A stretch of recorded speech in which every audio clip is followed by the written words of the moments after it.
privatization in the country. There are other cases that we all know about, but the press is not talking about. Let's think, for example, of electoral spending. There are limits on electoral spending according to the Offence Act. We know that there are many parties, many candidates that do not respect these limits. But you don't read this really specifically in the newspapers. There are not, big, let's say, demonstrations about it. So I think that, this is important, because this will, it's like, putting fire to a boiling pot.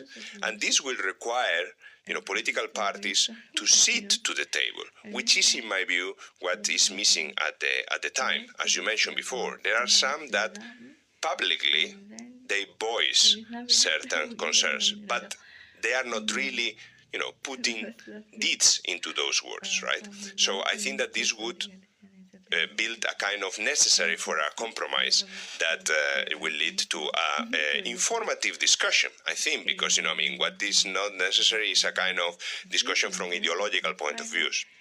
I think the political finance regulation has, to be based on international guidelines and best practice, and can be done as objective as possible.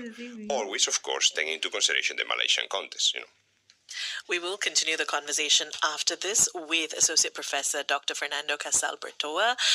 Keep your thoughts coming. If you have questions for him, send them through. We're also asking you, should it be